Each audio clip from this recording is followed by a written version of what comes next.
I believe that they put artificial software limits in, but they didn't say this is an artificial limit. They called it overheating, possibly because everybody expected it to overheat, but that doesn't actually seem to be the case. Where somebody figures out a hardware hack that regularly resets the internal battery, it would remove all your custom settings and it would remove the time and date and all that, but would give you much longer recording times. And I hope somebody who's a little better with a soldering iron than I am explores that a little.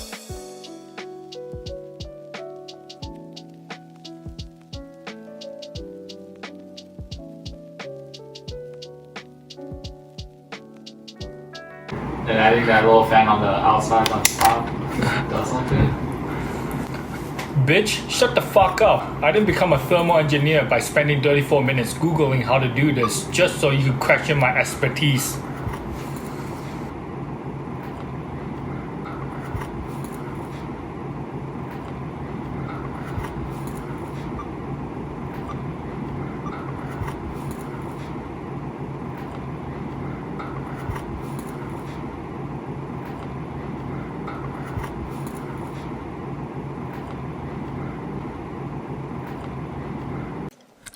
So, as you can see, I added a MacBook fan to the new Canon R5 to test how long it could record for with better heat distribution.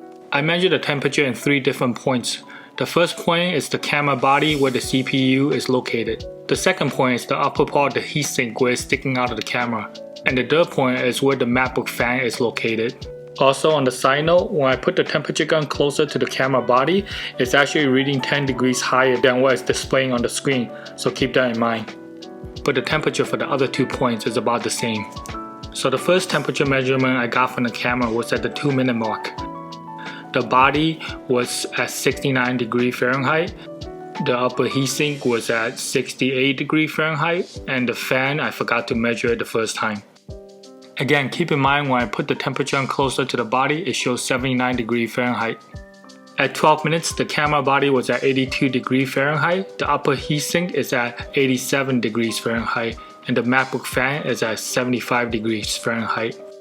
At 17 minutes in, the camera starts to show its first high temperature warning.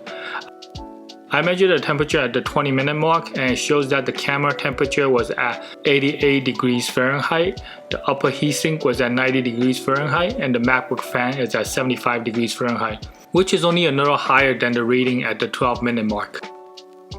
At 29 minutes, the camera temperature was at 89 degrees Fahrenheit, the upper heatsink was at 94 degrees Fahrenheit, and the MacBook fan is at 78 degrees Fahrenheit.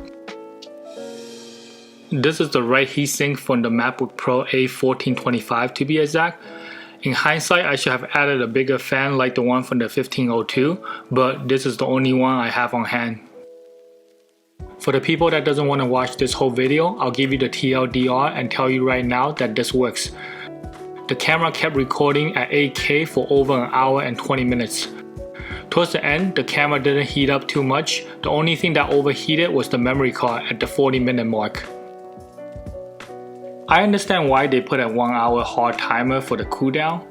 What I do not understand is why there is a 20-minute hard timer as a recording limit. What's interesting to me is that it seems like the temperature sensor inside the camera doesn't seem to trigger a stop recording at all. At 38 minutes, the camera was at 90 degrees Fahrenheit, the upper heatsink was at 96 degrees Fahrenheit, and the MacBook fan was at 79 degrees Fahrenheit. 40 minutes into the test, I thought the camera overheated to the point where it started to freeze up and was flashing busy on the top screen. It took me a while to realize that I'm a fucking idiot. The reason why the camera was freezing was because the memory card was overheating and it's taking a longer time to write to the memory card. Fuck, the camera kamikaze yourself. You can see that the memory card is only able to record halfway before the camera stops recording. And I formatted the memory card a few times before realizing this. After I realized this, I took the memory card out to check the temperature and saw that the memory card temperature is at 132 degrees Fahrenheit. I immediately started the advanced cooling process for 5 minutes. These are Costco bacons, if anyone's wondering. So if you're buying this camera primarily for video purposes, I will get two 256 gig memory cards so you can rotate them out and they don't overheat as much instead of getting one 512 gig memory card that's always going to be in the camera. After the memory card cooled off for 5 minutes, the camera seemed to continue recording without a problem. Please note that the memory card slot sits next to the processor, so all the heat generating components are very close to each other. I believe if you could move the battery to an external power source and fit a small fan inside where the battery is located, you could solve the overheating issue with the memory card. But this is not my camera, so I don't want to get too crazy into it. Just to give you guys some background, I don't have any experience using or modifying professional cameras. I'm a New York City contractor, so set the expectation low because I have no idea what I'm doing. If you have any questions, leave them in the comments down below and I'll try my best to answer them. I've been trying to edit the video on how I put the heatsink in the Canon R5, but my MacBook keeps overheating. So make sure you subscribe for that. I only upload 2 videos a month. At the 1 hour mark, the camera temperature was at 88 degrees Fahrenheit, the upper heatsink temperature was at 91 degrees Fahrenheit, and the MacBook fan is at 81 degrees Fahrenheit. The last temperature reading I have is at the 1 hour and 15 minute mark. The camera body temperature was at 93 degrees Fahrenheit, the upper heatsink is at 98 degrees Fahrenheit, and the MacBook fan is at 78 degrees Fahrenheit. That's about it, folks. I was recording for about 5 hours and it filled up all the storage I have in my iPhone.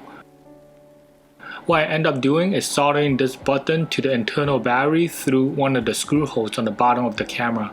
So when the camera gives you the overheating warning, you can press this button to reset it and continue to record in 8K. The good news is, as far as I could tell, it only resets the clock and all your custom settings stays the same. You could do this once or twice to reset the cooldown timer, but I won't recommend doing it more often than that. It might affect the longevity of the camera. I was trying to get a Squarespace sponsorship for this video, but they told me to go fuck myself because I curse too much. So make sure you subscribe so you can get notified when I post a video on how I did this.